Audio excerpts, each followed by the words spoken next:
Hello and welcome to Experience Share. It's a Pokemon podcast starring me, Tancham. Pancham. Good. A.K.A. Tanner Greenring, and I am joined, as always, by my co-host, Fiel Baby. Fiel Baby. Fiel Baby.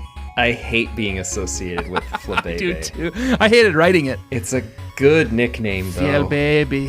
Fiel Bebe. I don't like those Flababies, and we'll talk about that later when we get to Route 5. I gotta stay on track for now. I can't talk about it yet. Got to stay on track.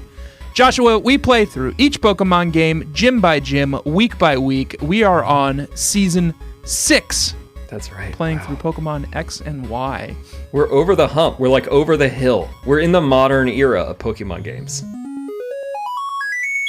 You could hand this to a child today and say, this is a new Pokemon game. And they would be like, good, fine, thank you. Yeah, they'd probably figure it out. Joshua, we're on week 2, Gym 2, Silage City. Silage. Yes. What a strange journey we went on over the last week. Huh?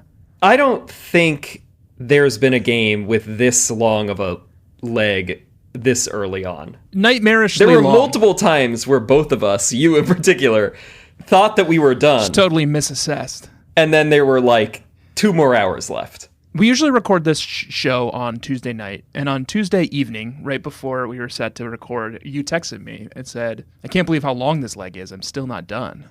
Yeah. And I said, what do you mean? And you said, well, I haven't even made it to Silage City yet or whatever. And I realized that I had made it all the way to Lumiose City and done everything that there was to do in Lumiose City except the gym. But much to my surprise, according to you, the gym is not in Lumiose City. And in fact, there's about maybe 4 hours of content between Lumiose City and the gym this leg. There's like several other towns and like palaces and shit and like caves that you have to get through. So we postponed the record to now, Thursday evening, and we've both made it through the leg of the journey, although it was a little touch and go there for a while. Yeah, I was still wrapping it up like yesterday. Yeah. I think I played Pokemon almost all day yesterday. Don't tell anyone who I work for. Yeah, same. So yeah, we ended our journey last week in Santaloon City, and we took on That's right. Viola, yes. The bug type trainer. Yeah. She kicks us out. She tells us to head north, so we do. You're immediately stopped on your way out of Santaloon by a woman who says, "You there, boy. Here's the new experience share." We already talked about this a little bit. Yeah, you just get it immediately. It's a handout.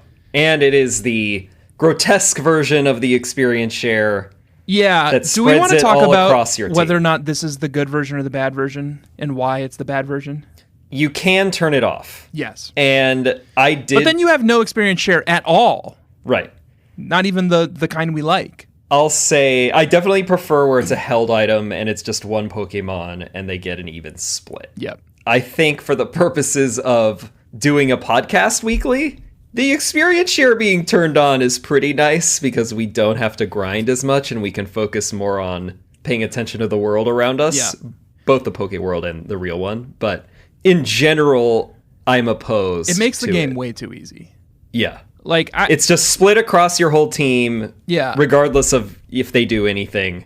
I was thinking about it with the Pan Monkeys this week because at one point we do have to fight Tierno and Trevor alongside what's her face? Serena? I don't know any of those losers' names are. And I had to go get the Pan Monkeys and pull them out of my box for that battle because they're my rivals, as you know. Right. And they've already jumped up like 5 or 6 levels just based on like the 2 fights they've been in because of this experience share. So that handicap where, like bug catchers, if you recall, Tanner has decided he will face off with his rivals or our friends. They're just friends, They're our crew. I guess. They're our buds. I guess I wouldn't have chosen. We're here to crew build if I them had up, and they're here to build us choice. Yeah, and in those battles, because you want to handicap yourself, you are using the Pan Monkeys. But with experience share, I feel like it's probably not actually that much of a obstacle. No, it's mostly fine. They just keep gaining levels despite my insistence that they do not do that. They do it anyway, and it's all the experience share's fault. We will get there though, Joshua. Yes, right now we have the experience share. We're headed up to Route 4. The parterre way. It's a little French garden. Mm-hmm. Some hedgerows, some hedge mazes.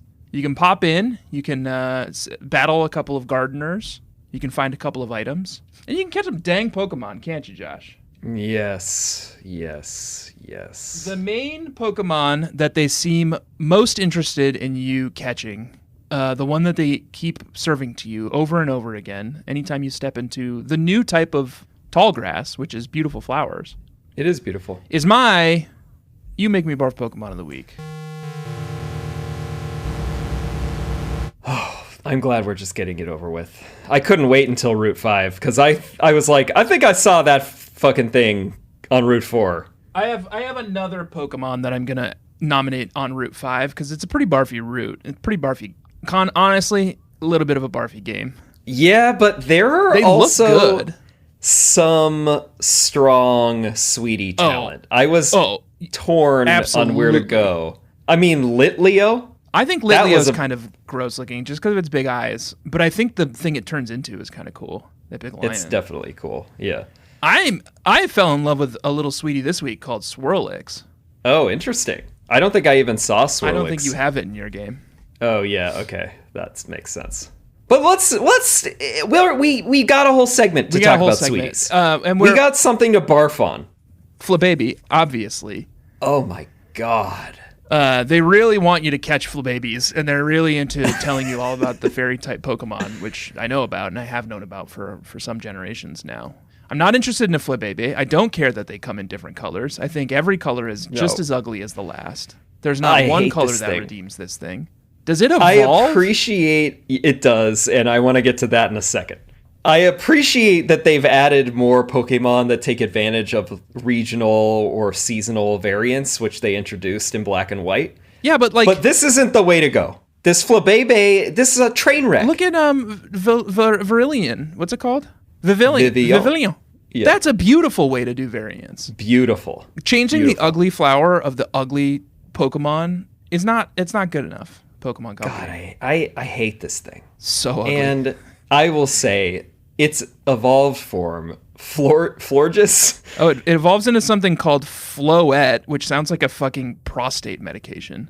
Yeah, I'm talking about its final form, but Floette, is a prostate medication. Okay. Oh my god. Now you're telling me it evolves into a sexy Pokemon. Very sexy, like mermaid flower. Yeah, it's got a little mermaid tail. It's sticking its little butt out. This whole line is problematic in different ways. Yeah, it starts bad, gets worse. 3'7" is how big Florges is. Florges. That's pretty tall. Yeah, think about encountering this thing, but it's like also height? Yeah. Okay, that fucks me up a little bit. For you, yeah. Lumiose City, the city of lights.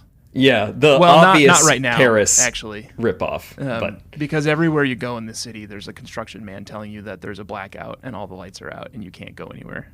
Really? But you're like capital city, Kalos? Like you can't even keep this powered?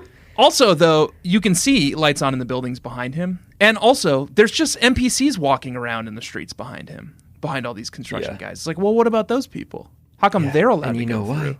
Oh, because Joshua? We're not upper class enough. We're not stylish enough for this town. Because we don't speak Kalos. We're not invited to... Yeah, I said bonjour to them, and then they were like, why don't you go back to Vanaville with the rest of the peasants? Yeah. Yeah. Maybe that's it. Trying to send Joan back. Maybe that's it. I was eager to kind of get the casual xenophobia out of the way, and now that we have...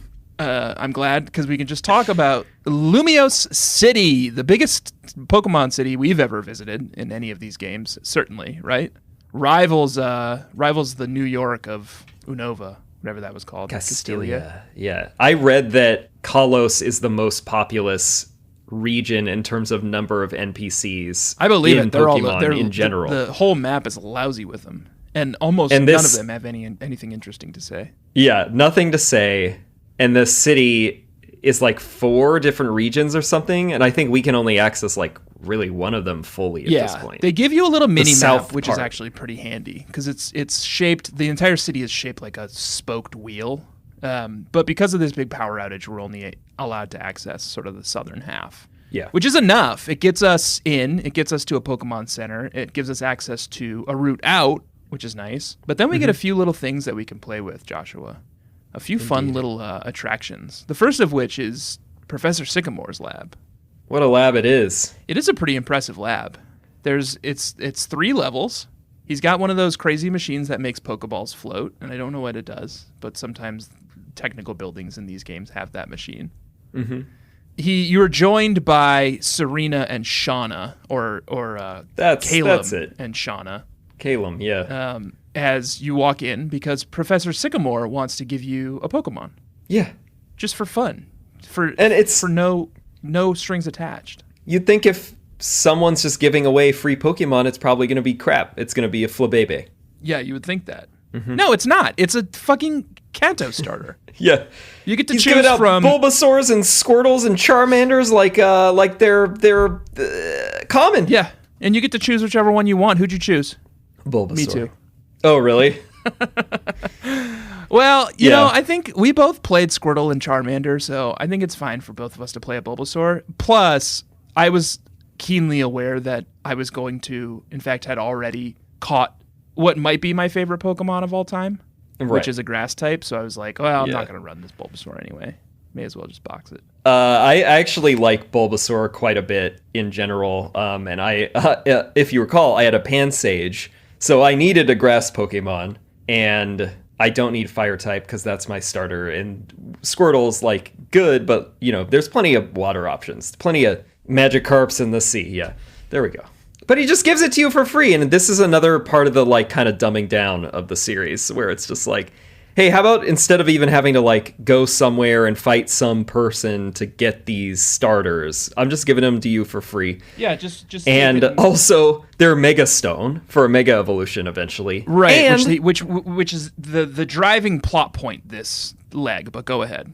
Yeah, and to get to the bottom of how Mega Stones work, but the last part is another scientist also just gives you the false swipe TM. Oh yeah, for free. So also making catching Mon so easy.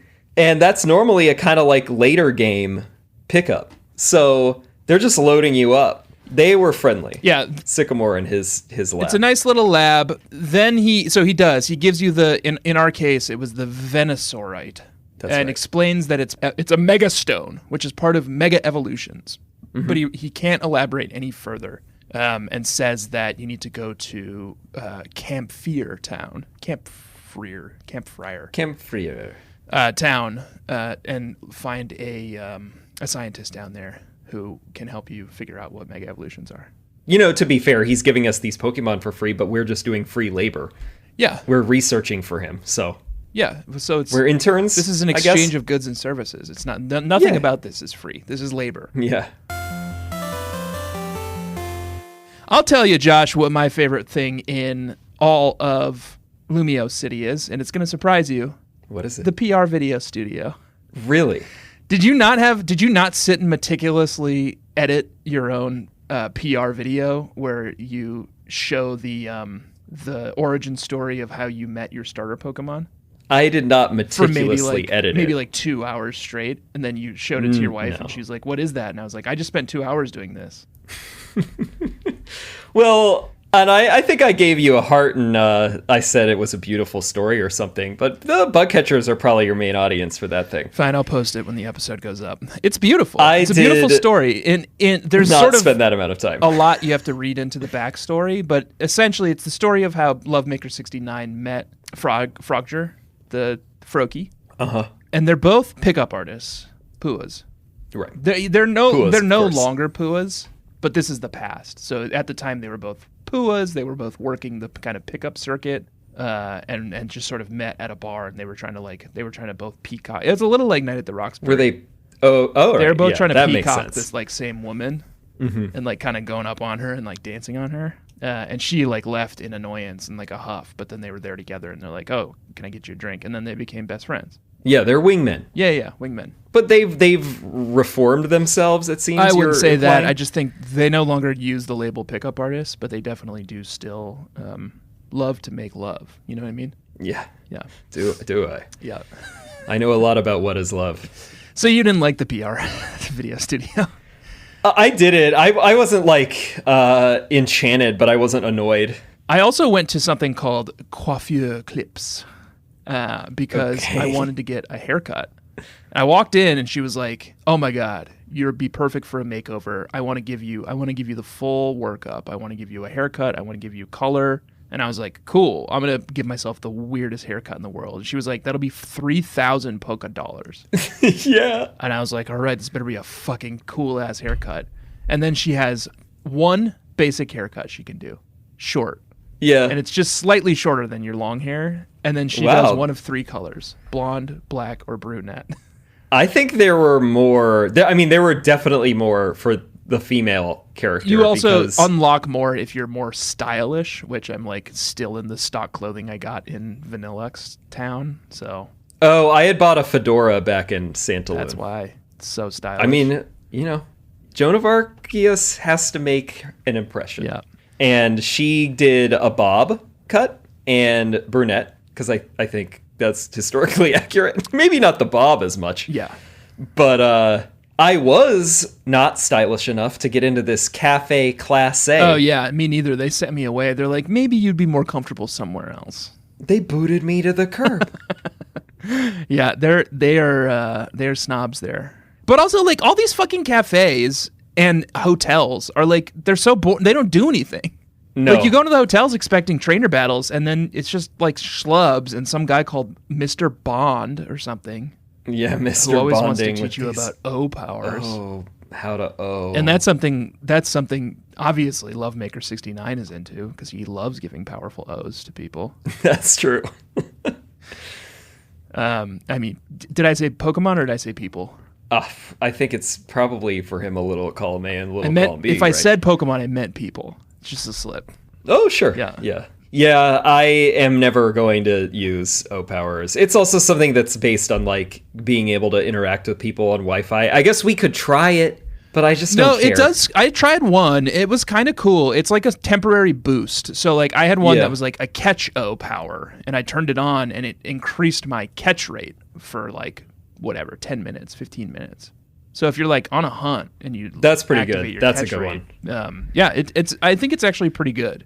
But I didn't really look into it, and I don't know how it works. And the whole scene is very strange in there with Mr. Bonding. Yeah. He's always hiding in a hotel room. He's like, "Come up to my hotel room. I'll teach you about O powers." Like, Joan ran out of there, and she found herself at Restaurant Lena. Did you go there? I went everywhere. This is the only one that is good, and it's so good that I actually want to issue a trainer banger.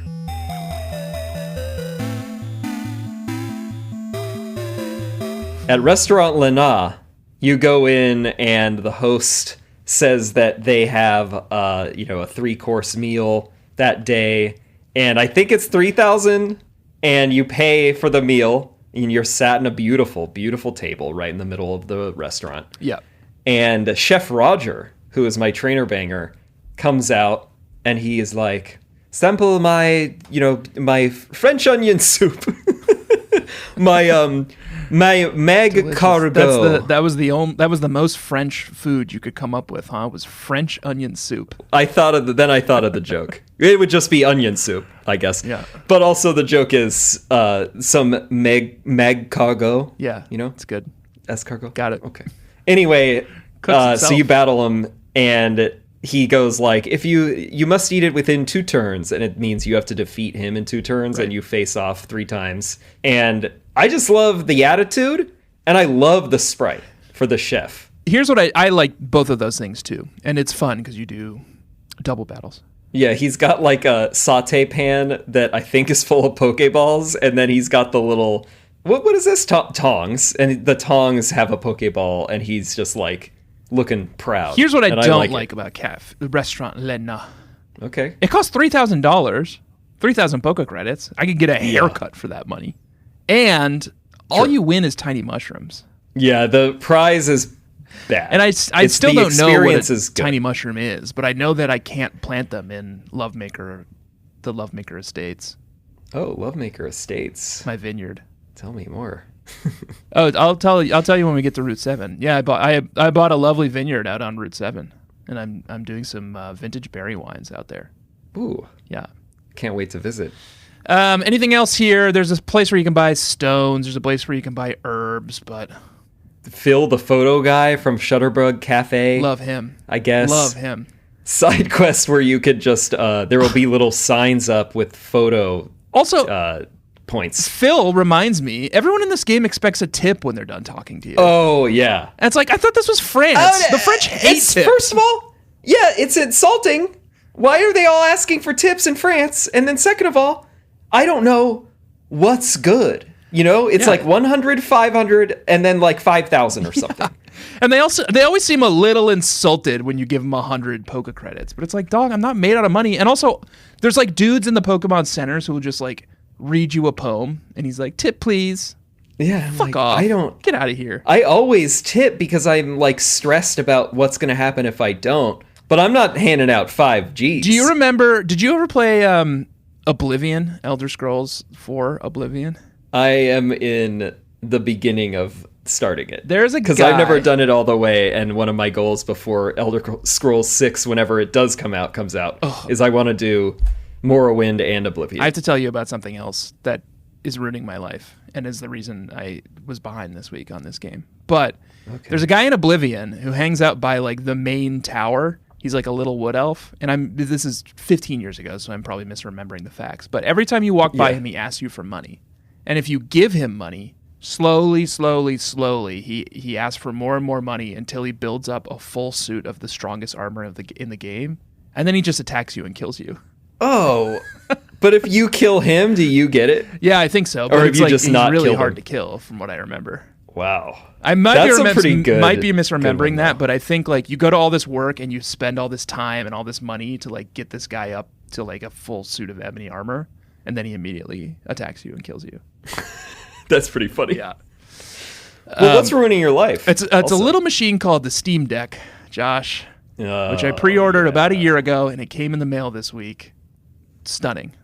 It's good? It's one of the best things I've ever owned in my life. I was not even considering it. It's just a little gaming PC. It's like it's like a little bit bigger than a Switch. But like I was just playing Morrowind in bed last night because I installed Morrowind on it. Yeah, see, that would be fun because I'm playing it on my desktop computer, and like I don't need 24 inches of Morrowind graphics. No, yeah, especially because it's not even widescreen. Mobile Morrowind is like it's like a dream come true. That is a good selling point. I was playing Civ last night. Well, I guess Civ is on the Switch too, so it doesn't really matter. But yeah, I love it. I love this little machine. Josh, let me ask you a question. You got a Furfrous? No. I know a place where you can get its hair cut here. Yeah, I do know that you can do that, but I don't have a Furfrous. I think we can get them by now, but I caught one. Don't care. I caught one out on Route 5, and I named it Fur Affinity. I've been emailing, I've been sending DMs to all the bug catchers who tweet about the show, asking them if I can use their name for one of my Pokemon. And all of them, without fail, say, yes, but please don't name me after a bad Pokemon.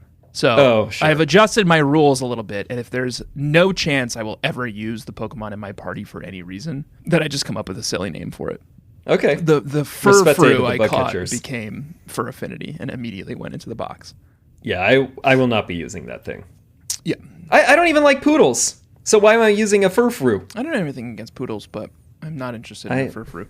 I don't like the look. It's contrived. Joshua.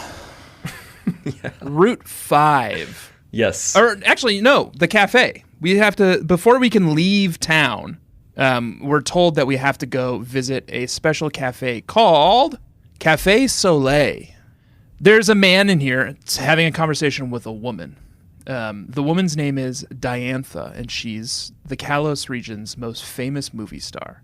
Mm-hmm. And the man she's talking to is called Lysandra, and he's very obviously the main bad guy of the video game. Yeah. They don't even try. They don't even try to make them not look like the main bad guy of the video game anymore. This guy's got like a big lion's mane of bright red hair. He's wearing the sharpest suit I've ever seen. He's very well put together. And then he is trim. Later on in the leg, we're inside some cave and we get attacked by the bad guys of this game called Team Flare. And it's like, oh, Team Flare Grunt, you happen to be dressed exactly like a man I just met back in Lumiose City named Lysandra. Yeah, you both seem to have a big kind of fire flame thing going on. Yeah. Pretty obviously, and you both have well-tailored suits. He's such a creep. He's like having this conversation with this woman, Diantha, and he just keeps insisting. He's like, wouldn't you like to stay young and beautiful forever? And she's like, no. And he's like, but wouldn't you? And she's like, no. Looking forward to aging gracefully someday. But he wouldn't. He won't leave it alone. No. So obviously the bad guy. Obviously. I'm not even going to try to obfuscate that one. Yeah. But then once we have a conversation with him, we are free to leave. Trevor moves out of the way and we can go to Route 5, Joshua. Versant Road. The Versant Road, yes. Versant. Can I say something real quick? Can I follow my sword and make an amendment to something I said last week? Of course. We love falling on our swords here. I hate the rollerblades. Yeah. They're so hard to use. They're so unwieldy. Chaotic. The D-pad, the circle pad is not good. It's not in a good place. I still don't like using the analog stick. Yeah, I still bad. prefer the D-pad. Yeah. I don't like the rollerblades. I was so into it at first, and then after my fifth wild flailing stop trying to just go somewhere, I was like, no, I hate this thing. Also, the cameras in this game are a little tricky. They kind of shift around, so you don't always know where you're going. Yeah, the angles will change. We're coming up on a route right after this where you're walking down a path up to a palace, and then it just zooms down where it's just doing direct third person. Yeah. Following you, so you can't really tell what's going on to the sides or the back. Yeah, tunnel vision. And it makes it especially harder when you're on unwieldy rollerblades. Right, and this Versant Road is a skate park, and that was also when I was reminded of the fact that the rollerblades are not good. Kind of bad. Because you had to get up onto the poles and then ride them to the different areas to get all the items and different areas of grass and trainers and everything. And I was like, oh, yeah, no, I hate this. And I've mostly just been holding down B and running. Route 5, Joshua. What a feast for the senses. There's some painters out here doing some lovely paintings, some landscape paintings. There's beautiful flowers, fields of flowers, purple flowers. Babies. I mean, I saw something beautiful on What did Route you 5. see on Route 5 that you thought was beautiful? Joshy's sweetie.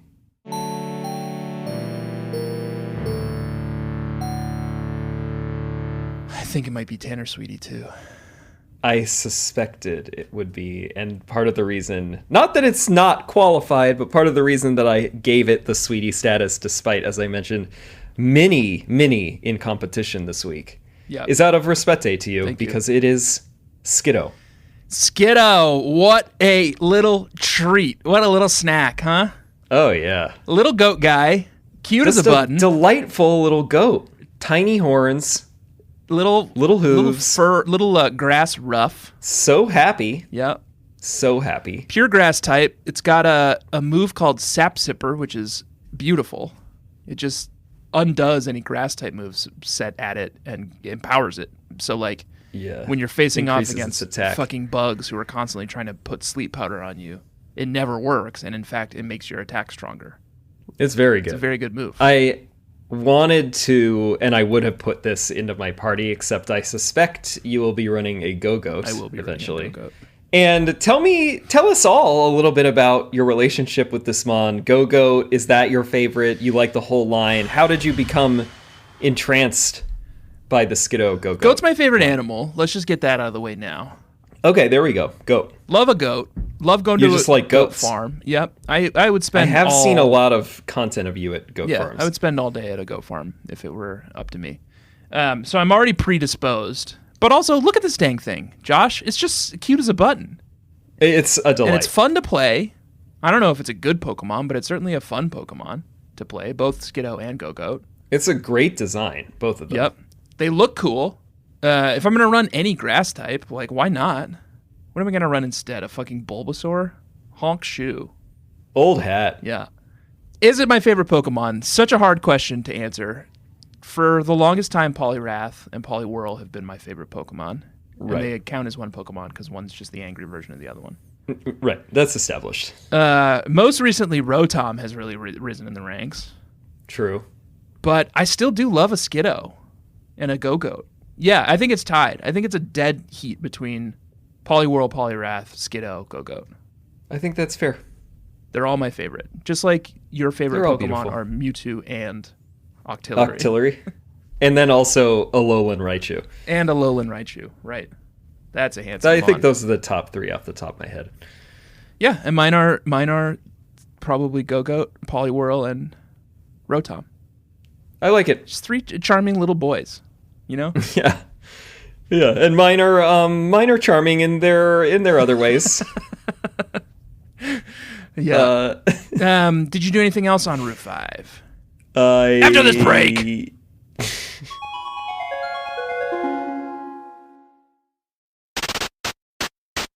Joshua, welcome back. Welcome back, Bugcatchers. Route 5. Anything happening with you? I had one quick note, which was just, I can't remember if it was here or it was kind of just in general, but you can tell that Kalos is this like upper class, like hoity-toity region, because like even at this stage of the game, there were multiple trainers who were like dropping potions and like super potions on like their Furfrous and their Volbeats and shit. Yeah. I was like, really? You're just some no-name painter or whatever. There's a lot of skaters out here and a lot of youngsters. And they've got all their generational wealth and their super potions, you know? There's this new type of trainer called Rising Star. Yeah. And they're sort of all over these next few routes. And they're the ones who seem to have the most gear, I think. They're the old money. They're the old money, yep. I caught a few other cuties in this area, but the only other real notable thing is you have a big fight with Tierno and Trevor here. A double fight. Yeah. Or no, sorry, this isn't the double fight. This is just Tierno. That's right. Who's the guy with the vanilla-ish shirt. Yeah, he's too enthusiastic for my tastes. He's always like running around, and like at one point he complimented me about like having already caught a Dunsparce, and I'm like, me too. That's you're excited about catching a fucking Why is he so excited about a Dunsparce? Like, this guy is a dunce. I had to go get the pan monkeys out of my box to come teach his Corphish a lesson. He's got a level 12 Corphish, and that's it. Which was no big deal. And then a cutie though. I like Corphish. Yeah, and then you're in Camphrier town. Camphrier. You meet Cassius. Cassius, who's the guy who runs the box system. Bill's bud, so he administers the PC system out here. Yep. And there was a little Easter egg I like stumbled across where I was just like clicking around, and if you click the servers that are in there, it's secretly something, Josh. It's a PC. And then welcome to the hotel, Camphrier. Which, once again, there's nothing really going on here. No. Mr. Bonding will teach you about special attack power, and you get something called a shock ribbon. On Tuesdays. It's just some held item. Yeah, like a kind of contest vibe. Yep. The main venue here is the Shabano Castle. Very fun to say. Shabano. Yes. You thought that you could maybe learn a thing or two about mega evolutions in the Shabano Castle, but I think it's mostly empty. Yeah, it's an empty chateau, and it was once owned by a noble family they gave all of their belongings away, which was nice. But I don't think we can really do anything here. We learned that if there was anything to be learned about the Mega Evolution Stones, they gave it away. So this is a dead end.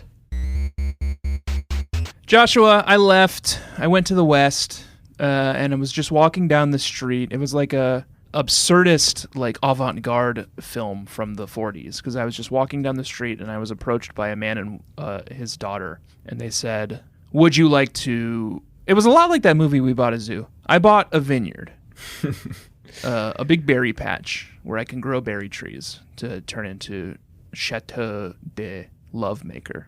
Yeah, vintage wine. Beautiful. Yeah, it's pretty neat. You just get this little area where you can grow berries.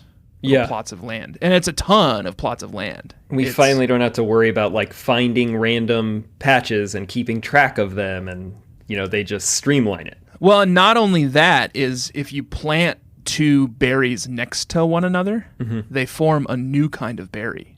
That part is nice. Isn't that cool? And it kind of up-levels them finally, because as everybody knows who listens to the show, we shit on berries pretty much every season. Yeah, I try to get out at least once a season and shit on berries if I can. That's part is the fertilizer that you use over there at Well, that's Chateau what I was about to say. The other part is Maker. you get all these extra berries, but there's a composter here, and you can dump your extra berries into there to get mulch. And depending on the type of berries you put in there, you get different kinds of mulch, like the boost mulch or the rich mulch, each of which has different effects on the berries. So, right. Fun little berry side game here. It also happens to be right next to the Pokemon Daycare Center, which is really nice because you can just like plop, let's say, a Cottony and a Bulbasaur in there just to see what happens. See what happens. See what kind of magic they get up to. Mm-hmm. And then some pervert is standing on the outside just watching them make love. And every time you approach him, he's like, your Bulbasaur and your Cottony are very close friends. They're quite friendly with each other. It's like, yeah, man, I taught them everything they know. Okay? They didn't learn how to make love from you, pervert. If anything, you're hindering what they're trying to do. You're teaching them wrong. Yeah. I spent some time at the daycare, which we'll get into in the level check, but I have left a couple of them on there that now that it takes forever to get back, I just can't. I think that pervert is probably sitting on 24 eggs by now. Yeah, I bet. I don't know how long it takes for an egg to hatch or an egg to grow. It depends on the egg group and because I've been checking back the type on of Pokemon. My dudes. But I got one pretty much immediately, but now I haven't been back forever. Yeah. And the Pokemon was not to my liking. So one other thing on Route 6 that I want to talk about before we move on, Joshua, is Might You Make Me Barf Pokemon of the Week. Okay, round 2. My second one. Smeargle. Yeah.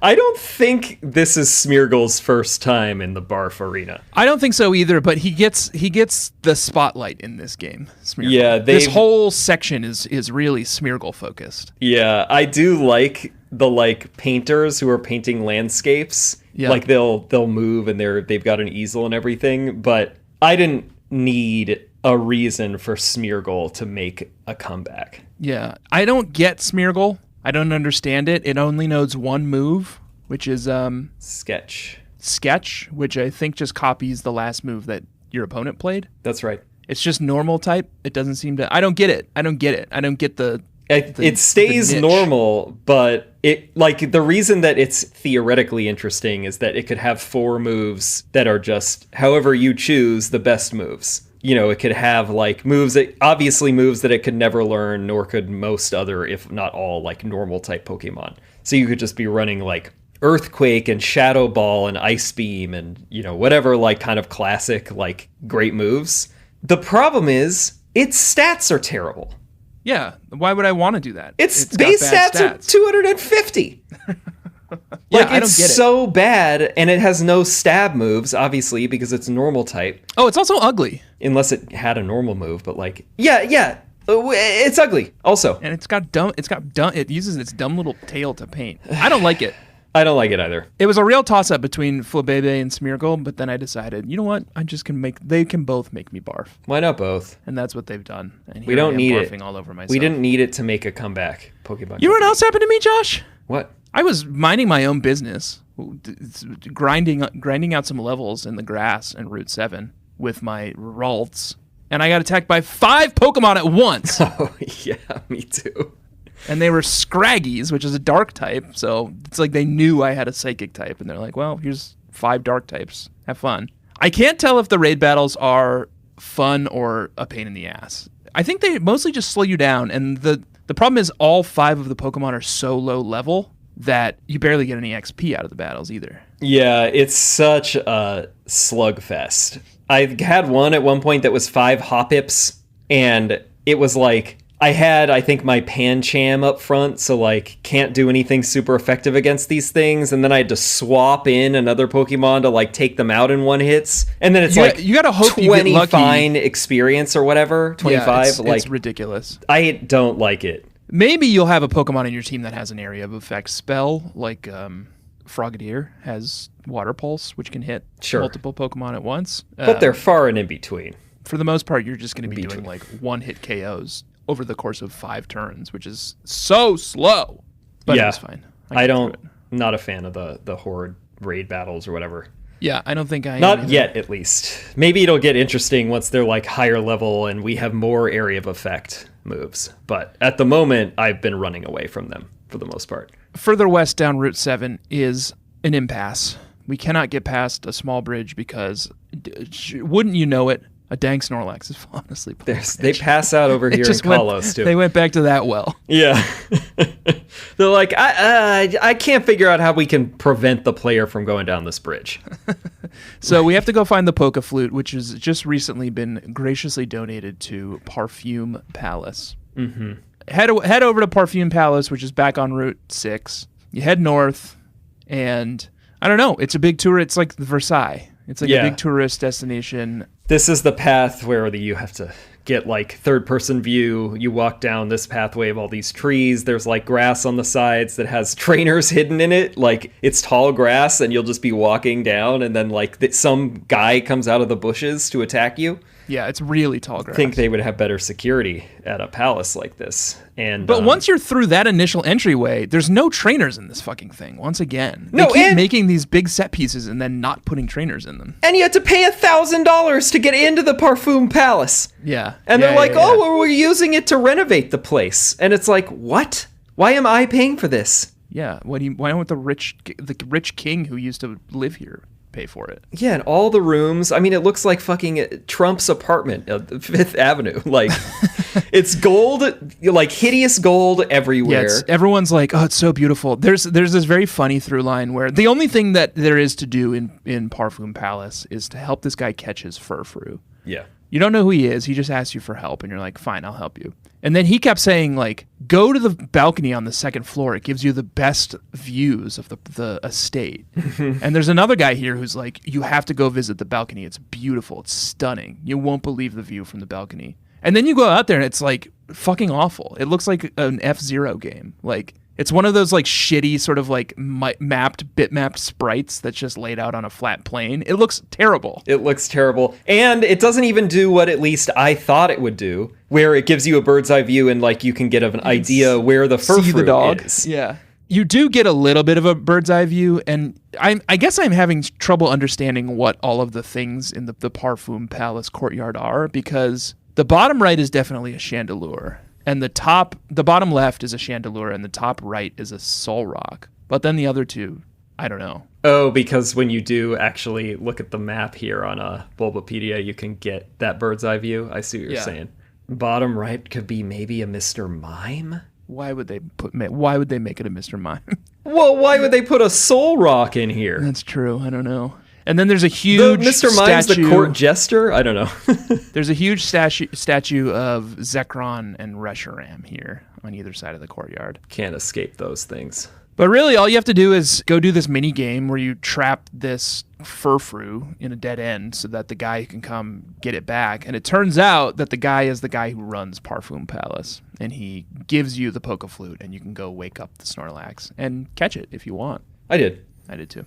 Pretty fun, I guess. Just a quick little diversion. I wish they would put trainers in these things so I could actually like grind out some levels, but yeah, I would have liked that too. I liked the set piece for sure, but it would have been nice that, why wouldn't there just be some tourists out in the garden? But you know what they do, Josh? In the next section is when they give us our fucking brilliant little grinding ground. I know what you're talking about. I spent more time in the Battle Chateau than I care to admit.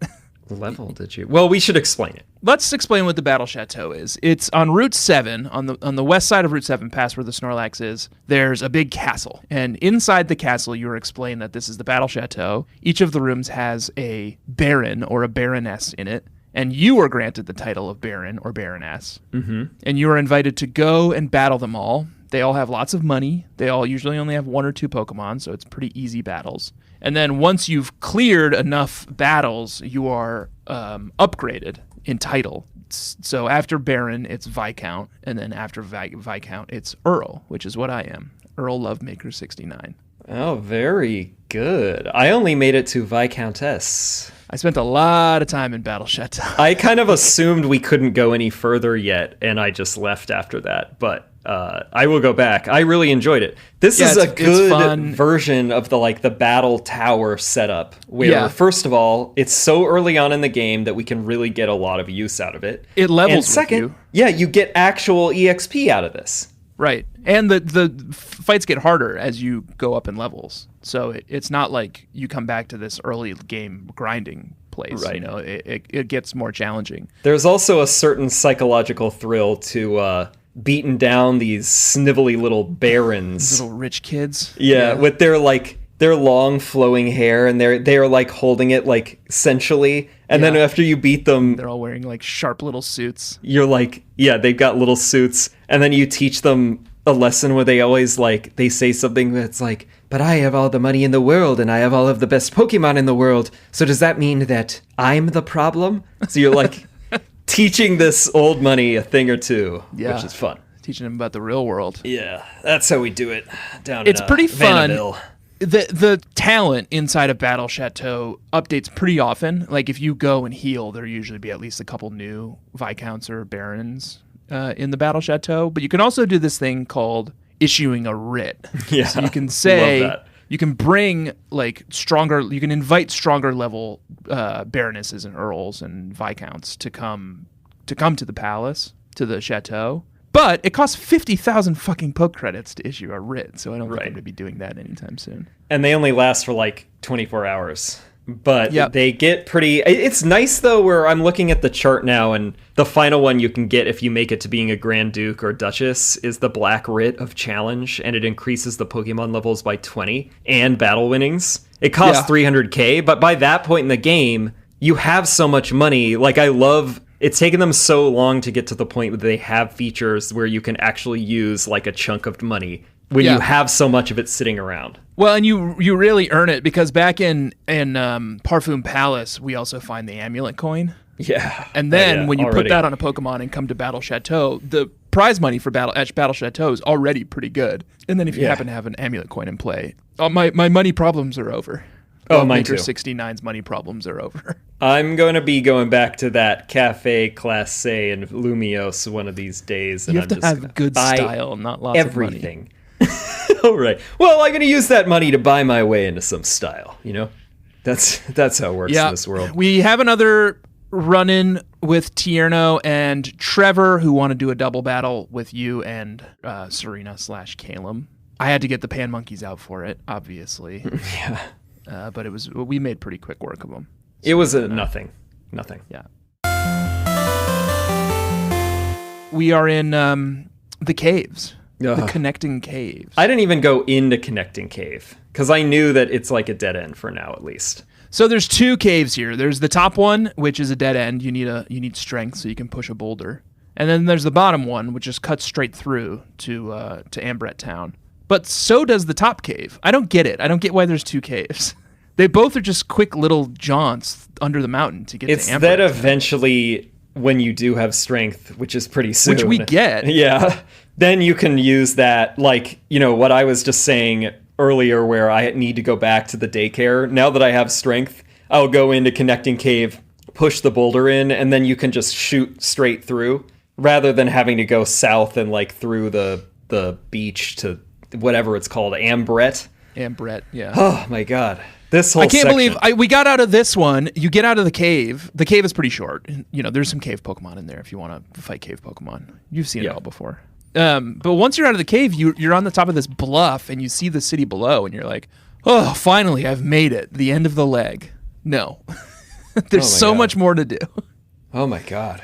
There's so much more to do. So the first thing we have to do is kind of wander down a couple of routes. There's a rock jumping puzzle that you can do if you want to get a couple of extra items. But stepping stones out in the little pond. Yeah, I got a horde raid battle that was 4 Sevipers and a Zangoose. And I was like, that's funny because they're rivals. You know what's interesting about that is you can't get Zangoose. It's not in X, so that was maybe your one chance to catch a Zangoose. Oh my god. It was in that raid battle. I'll reveal also that I just didn't know that there was this much left, and I just literally ran out of Pokeballs. For this, I caught the Absol, And then that's a Viper Zangoose thing, which I hadn't even really thought about. I was like, wait, yeah, they are usually in different games. Yeah. So I fucked that up. It's cool that you can get one in a raid. That is cool. Okay, so I guess that's a value to it. But at that point, I had no balls left, and I was like, I gotta just hack it and, like, get to Ambrette Town. I am not going all the way back to Lumiose to, like, buy more balls. Like, I'll just come back here and I'll catch everything else, not knowing that I missed out on a Zangoose. Wrong, Josh. That's not what you will be doing, because if you try to go down to the beach, if you try to climb down the bluff and go down to the beach and make your way north to Ambrette Town, you are stopped by a young woman who says, actually, you need to go get the fossil first. Yeah. So you go back up the bluff, back up the side of the bluff, and you're like, okay, where's this fucking fossil? And some guy's like, oh, it's down that way. And you're like, okay, quick John over here. Let's pop in. Let's get this fossil. And let's get out. Wrong.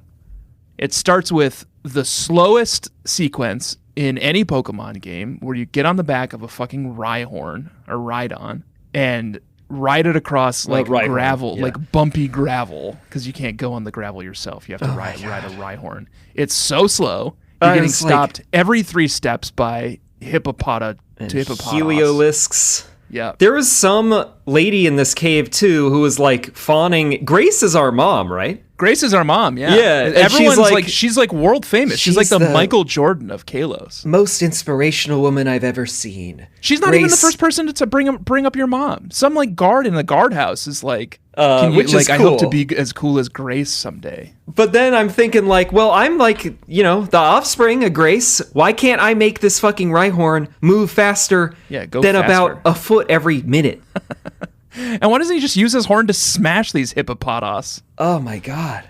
And then eventually you get to the end of this long sequence. Glittering cave. Oh my god. You're just in a cave. It's like a whole cave. And the cave is a maze. Some trainers in here. It does it drops you into first person view, or like third person over the shoulder, and it's just literally a maze. You can't see more than a couple of segments in front of you. Yeah. But if you just hug the wall, you'll eventually find your way to a clearing, and that's where you meet the new bad guys. With their little outfits. Team Flare. All red, like tuxes, red hair, they look red sunglasses. Incredible.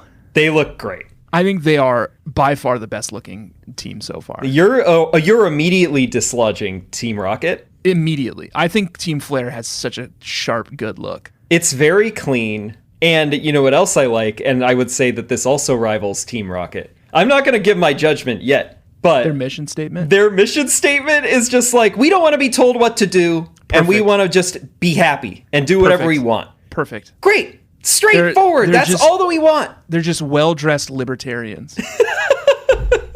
And I love it. That's what I'm here for. That's a Pokemon bad guy. That's what we're talking about. Team Flare, definitely. Why are we complicating this? They just are bad guys, and they want to do their own thing. They just want to do whatever they want. And their head, the guy who runs them, is like a Sith Lord. Like, he's like trying to figure out how to like keep people alive and youthful for longer, Yeah, they want to live forever so that they can keep doing whatever they want. Just classic bad guys. So good. Great. Team Flare slaps. Love them. Eventually, you fight a couple of Team Flare grunts. You make your way to the end of this cave. There's a nerd here who's like, I'm dislodging Pokemon fossils. Which kind do you want? And you have the choice of the sail fossil or the jaw fossil. So fossil check. I didn't really have a choice because I was hammering A and wasn't paying attention, and I chose the jaw fossil. Okay, well that worked out because I chose the sail fossil. I then went and looked them up, and I'm a little sad I chose the jaw fossil. I think what's it called? Tyrant? Yeah. And the thing that it evolves into are obviously awesome looking. They're fucking T-Rexes. How could you not? Yeah. But I think that thing that the sail fossil turns into is awesome. Yeah, that's exactly what my calculus was. What is that called? Amora, and then Aurorus. I think they look so cool. Like, some of the coolest looking Pokemon I've Design ever seen. Is really good. I know that, like, sort of objectively, Tyrantrum is better, the final form of Tyrant, but okay. I just love the design of Amora and Aurorus. And I do too. I like Rock Ice is interesting. What's Tyrant? Is Tyrantum Dark Rock? It's Rock Dragon, which is also interesting. That's actually better than Rock Ice. Yeah, and the stats are better and like etc. But I just really like the design. I just think Auroras with its big fins and its little ice crystals. I just think it's such beautiful. A cool looking Pokemon. I don't know if I'll use it, but I'm sort of tempted to because maybe I kind of want to vindicate it. Oh yeah, I mean, still like decent stats. They give you a little escape rope. Right, and when you find this nerd scientist, so you can just bop out, but it doesn't bop you out back to Amulet Town. It just bops you out back to the fucking Rhyhorn, and you have to go through the whole thing again to get out. And you can't use. I had 2 escape ropes, and I tried to drop it there too, and then it doesn't. They're doing so much in this game to like atone for past mistakes. You know, they've really picked up the flow. They've really picked up the timing. Like they're getting rid of boring stuff that like you have to hammer through. You get the running shoes right away. You get the rollerblades right away. We also on this leg got a bike, which I was surprised to see. Getting it all out of the way quick. But they still make little mistakes, like making you go through this grueling like Rhyhorn ride sequence, which just takes forever. Yeah, it's brutal. Go visit the fossil lab, and they give them your thing. And they'll turn it into a thing. You know what I mean? That's how it works. You can then head towards Amulet Town. There is a woman here who will ambush you from the cliffside and say, "Do you want to do a bird battle?" Yeah. Like, I guess so. I didn't have any flying types at the time, so I couldn't even do a sky battle. Well, it was kind of cool, I guess. It's just a battle. Yeah, but you could just only use birds. There's a woman in here who will give your Pokemon a massage. Love Maker 69 picked up a lot of tips and tricks from her. And then that's it, pretty much. You get strength. We got a lot of HMs. We got dowsing machine also that works as a whole new way. Where now it's like on the overworld, and it's like basically a laser. It's like a metal finder, but it's with lasers, and so they'll change based on how close you are, rather than using the bottom screen. Because now we, as we explained in the first episode, got all that shit going on the main bottom screen. Yeah, I do like not as good as when it used the screen, but it's still... I like it when it uses the screen. It's a little disappointing that they got rid of that. But it's still like, it's better than the original item fighter. It's more straightforward still. Joshua, we're no closer to learning the truth about Mega Evolutions, but we have now met very cool looking guy called Grant, who's the leader of Silage Gym, and he invites you to come partake in a Pokemon battle with him. Yeah, because he very proudly announces that you're too late for the bike race, which he already got first place in. Instead, you can just battle him. Wasn't interested in the bike race, and I wasn't interested in whether or not you got first place in it, Grant. But I didn't ask for your life story. I do like that you've like woven little gems into your hair. I like Grant's look, definitely. Yep. Here's what I don't like: Grant's gym. My worst nightmare in real life, and also in this game. It took forever. And Josh and I have made a mistake at this point, right? We've made a mistake. We're scrambling to catch up. Yeah, absolutely. And beat this leg. And we finally get to the gym, and it's like a fucking aggro crag.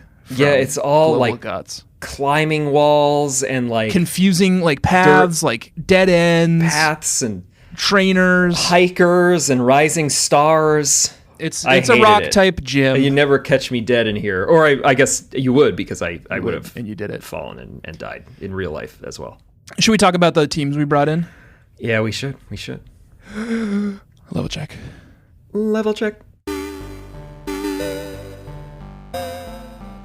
Tell me about Joan of Arceus's team. Oh, we are battling tonight, by the way. We should tell the bug catchers. Yeah. I think we're probably going to have to just do a one and done. One and done, yeah. Whoever pulls it off. Yeah. Unless it's super close. Okay. But yes, we will be battling. We felt like it. And we're unhinged this season. We can do whatever we want. Joan of Arceus, who is assembling her chivalrous knightly crew. Chivalrous band of knights is probably the best way of saying that. I like that.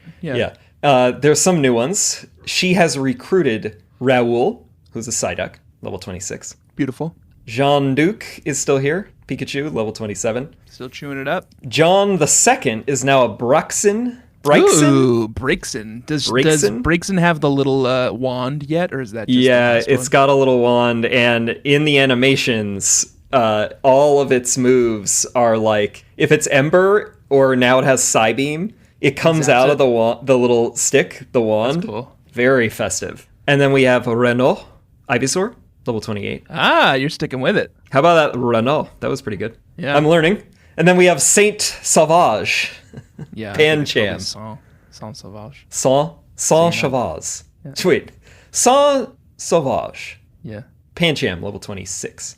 Love a Pancham. Also have one on my team. Gonna carry it through the bitter end. I will have to follow up with you on that because I assumed you were going to run Lucario, and that was why I picked Pancham. I assumed so too, but then I caught a Pancham. Because I've never run this before. We'll see. We'll see where we end up. Jean de Metz is a Vivillon now. Vivillon. Level 22, and it's low because I was running an egg here for most of the leg. Oh, okay. And I intended to replace it, but the Pokemon that I am breeding did not have the stats that I wanted, so I kept it. What Pokemon were you breeding, or will I find out on a later episode? I guess I should keep it as a surprise. Yeah, surprise me. Yeah, it's going to come out, hopefully in the next one. Vivillon is a polar version, and it's very slick. Yeah. Love I think that you and mod. I have the same Vivillon. But you're intimidated by these levels, I hear. I am intimidated by these Lovemaker levels. is Lovemaker 69 going to fail to here perform? to make love, Joshua, not war. Yeah. So I didn't try very hard. That's why I didn't try very hard on my levels this week. That's, and not yeah. because I rushed to play the game in one day, because of an error on my part. And also, by the way, I've started naming my Pokemon after bug catchers now. So if you would like one of my Pokemon named after you, tweet about the show or post about it on Instagram, and I'll reach out and ask if I can name a Pokemon after you and what name you prefer. So welcome to the team, Davis Pancham, level 25, named after @SavvyMittens on Twitter. Thank you very much. Both names. @SavvyMittens. Dr. Rachel Honedge, level 23, named after @REColeman08 on Twitter. Thank you, Rachel. Dr. Rachel. I like Honedge. It's grown on me. I love Honedge. Yeah. Makeout Champ, named after @the Makeout Champ. Good. On Good Twitter. Skiddo, level 26.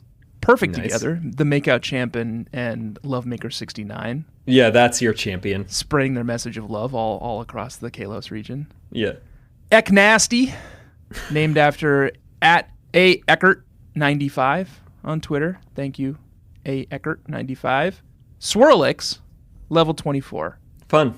I think Swirlix is a little cutie. I think and you're I right. already got the whipped bun or whatever that I need to evolve it. So now it's just a matter of figuring out the best time to evolve it.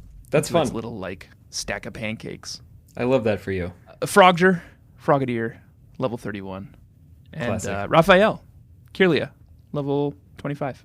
Named after my favorite Soul Calibur 4 character. Oh, not bug catchers. No, that was before I started the bug catcher thing. Yeah. So it's just named after a Soul Calibur character. All right. It's named after, I caught a male Ralts, which means I'm going to have a Gallade. So I named it after my favorite Soul Calibur character because Raphael's the one who's like a fencer. He's got two little rapiers in the game. I see it. Yeah. I like it. Good names. Thank you, How'd you bug do catchers. against Grant with that team and his gym full of rock type trainers? Well, just fine because I've got an Ivysaur, I've got a Psyduck, I've got rock Pancham. is the easiest. Yeah. This was basically a cakewalk.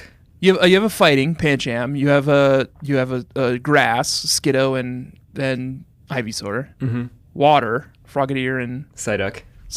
There's just there's no way you couldn't win this game. No, Tyrunt was the only one that put up a little fight, but it was still over. I don't think anyone fainted in this whole gym. It's what you would expect from a rock type gym. There's a lot of there's a Dwebble, there's a Solrock and Lunatone, there's an Onix, there's a couple of nose passes, but then Grant has Amaura and Tyrunt. The jaw fossil and the sail fossil. And I'll say the other thing I loved about Amaura is its battle cry is so sweet. Yeah.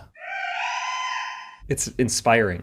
And the new models do Pokemon like Nosepass no favors. The new 3D sprites. Nosepass still looks just like absolute shit. There's no making it look good, Tanner. Yeah, Lunatone and Solrock look like absolute shit. And there's so many. There were so many in Glittering Cave.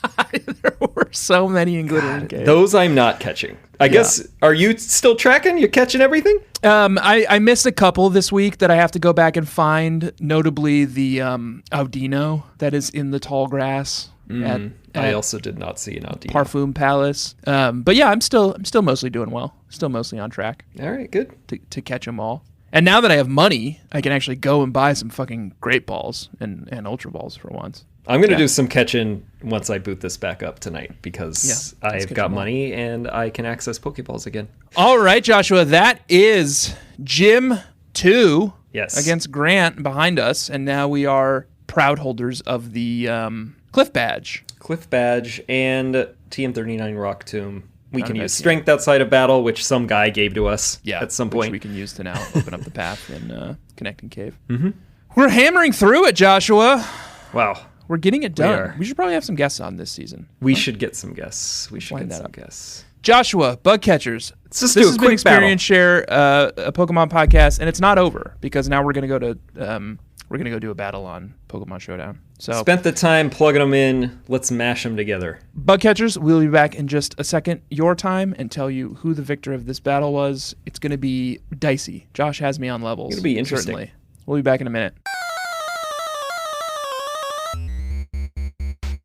Joshua, you smoked me. Literally, your Braixen smoked my quite a bit of smoking, yes. We were hot dogging. We were showboating over here a little bit. You had some tricky trickster moves. Swirlix knows a move called... Swirlix started the fight. Yeah. And first of all, Swirlix has a thing called Veil of Cuteness or something. A sweet veil. Veil, but it says like that Swirlix and its team are surrounded in a veil of sweetness, which is very fun. Which means you can't put any of my Pokemon to sleep. Yeah, and I opened first thing you tried to do. I opened with Ivysaur, which I thought was safe because I was like, well, if I need to bail, I'll just put it to sleep and then run away. And so I had never even encountered Sweet Veil before. So I used Sleep Powder to no effect. And then I used a move called Round, which is a fine normal type move, but it's a really tricky move because if you have another Pokemon that knows Round and you swap it in and do it again, it hits a ton harder. And I think will continue to hit a ton harder the more you keep swapping in Pokemon and doing Round. So even though you had a Venusaur which I was impressed by too. I mean, a Bulbasaur in. Ivy. Or an Ivysaur in. I pulled out Frogadier, a calculated risk, knowing that Frogadier also has Round and hoping I could kill you in one hit. And I got very close, but I didn't do it. And then you just did a Vine Whip on me and killed me in one hit. Yeah. Or a Leaf Storm, maybe. I don't remember. Razor Leaf. And then you did take And Frogadier is my strongest Pokemon. Right. That was the highest level of either of our teams. So once he was out, it was all kind of downhill from there. Yeah. Then it was like you killed the Ivysaur with Honedge, I think, and then I brought out Braixen, and then Braixen never left the field. I had nothing that could kill Braixen, although I did get you down to 3% at the end. Yeah, but it was fire spinning and bringing that wand out and just flipping out embers and Psybeams. Someone knows, Corellia knows Thief, which is a dark type move, but Braixen is not dual type yet, right? It's just fire type. Yeah, the final evolution is. So that was a trick up my sleeve. Yeah, and Thief is also not a very strong move. So. No. But it was a fun battle. It was quick, and we're just going to keep grinding away on these guys and mash them again in a couple weeks. Right, Joshua? Indeed. Bug Catchers. This has been Experience Share. My name is Tancham, and I'm joined by Flebaby. Please do rate and review the show on Apple Podcasts, and do follow the show anywhere that you follow podcasts. And do follow us at EXPSharePod on Twitter and Instagram. And we're actually battling the winner from last season this Friday, so we'll have a recap in the next episode about who won that. And you can do that at our Reddit, reddit.com/r/bugcatchers. And if you want to support the dang show, you can go and get some merch at expsharemerch.com. Joshua, Bug Catchers, goodbye. Smell you later. What else happened? I was slaying the Flababe. Pretty good. Needs work. Yeah, decent, yeah. Needs work, but it's pretty good.